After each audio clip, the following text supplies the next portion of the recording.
हफ्ते के दूसरे दिन बाजार में तेजी लौट आई। दिग्गज शेयरों में खरीदारी ने बाजार में जोश भर दिया।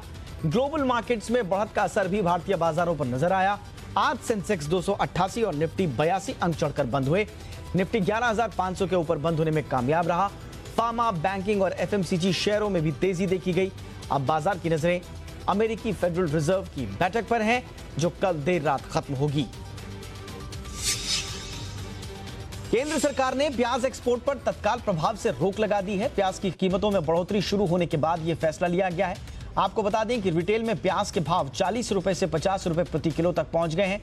इसी को देखते हुए सरकार ने एक्सपोर्ट बैन किया है। हालांकि इस फैसले का किसान बड़े पैमाने पर विरोध कर रहे हैं। महाराष्ट्र के लासलगांव, नासिक जैसे इलाकों में किसान सड़कों पर उतर गए। किसान एक्सपोर्ट पर लगी रोक को हटाने की मांग कर रहे हैं। व्यापारियों ने एक्सपोर्ट बैन के लिए लासलगांव मंडी बंद भी कर रखी।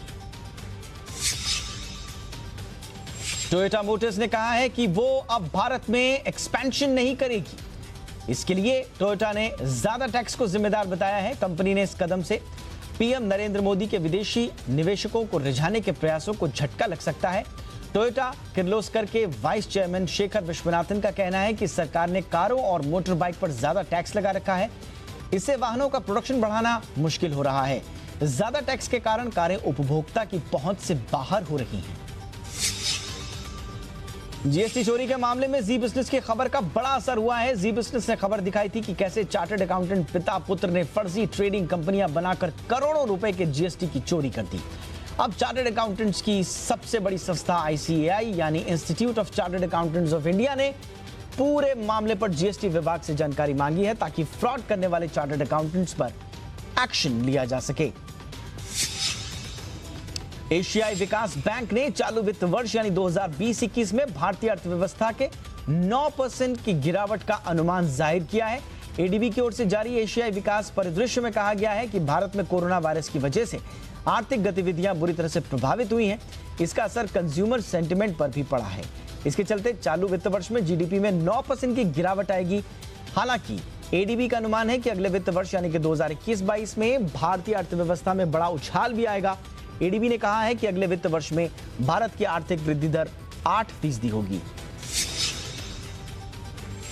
ई कॉमर्स कंपनी फ्लिपकार्ट त्योहारी सीजन में समय पर ऑर्डर को पूरा करने के लिए 70,000 लोगों को हायर करने की योजना बना रही है। कंपनी अपने सालाना बिग बिलियन डेज सेल की तैयारी में जुट गई है। इस दौरान फ्लिपकार्ट को भारी संख्या में वर्कर्स की जरूरत पड़ेगी। फ्लिपकार्ट ने जहां सप्लाई चेन में डायरेक्ट जॉब दिया है, वहीं इसने सेलर पार्टनर लोकेशंस और किराना में भी इन डायरेक्ट रोजगार का निर्माण किया है। फ्लिपकार्ट के ऑन बोर्ड 50,000 से ज्यादा किराना वाले भी हजारों सीजनल जॉब का निर्माण कर सकते हैं। अगर आप स्टेट बैंक के ग्राहक हैं तो एटीएम से पैसा निकालते जाते वक्त आप अपना रजिस्टर्ड मोबाइल जरूर साथ में लेकर जाएं। कैश विड्रॉल को ज्यादा सुरक्षित बनाने के लिए 10,000 से ज्यादा के हर कैश विड्रॉल ट्रांजैक्शन पर डेबिट कार्ड पिन के साथ रजिस्टर्ड मोबाइल पर आने वाला ओटीपी भी जरूरी होगा। ये नियम स्टेट बैंक के सभी ग्राहकों के लिए होंगे और 18 सितंबर से लागू होंगे। एसबीआई ने अपने ग्राहकों से अपील की है कि जिन ग्राहकों के मोबाइल नंबर रजिस्टर्ड नहीं है वो तुरंत अपना नंबर रजिस्टर करवाएं।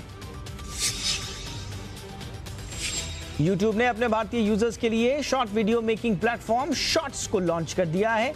यहां यूजर्स टिकटॉक की तरह ही छोटे छोटे वीडियो बना सकेंगे। चीनी ऐप टिकटॉक के बैन होने के बाद से ही YouTube पर उसके विकल्प को लेकर कई अटकलें लगाई जा रही थी। YouTube के शॉर्ट्स प्लेटफॉर्म पर यूजर्स 15 सेकंड या उससे कम समय के वीडियो बनाकर यहां अपलोड कर सकेंगे।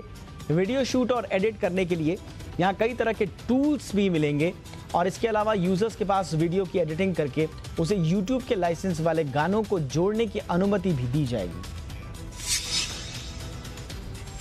जर्मन कंपनी मर्सिडीज बेंज पर अमेरिका में प्रदूषण कानून उल्लंघन मामले में $150 करोड़ यानी करीब 11,000 करोड़ रुपए का जुर्माना लगा है।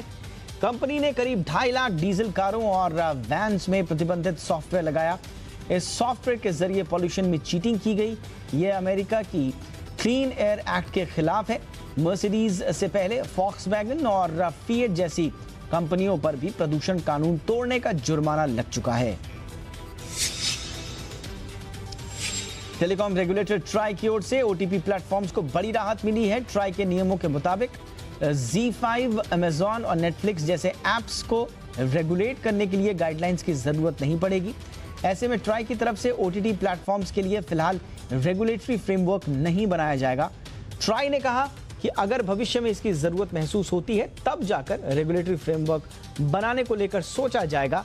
ट्राई के मुताबिक OTT के दायरे में लाने से इंडस्ट्री पर बुरा असर पड़ेगा।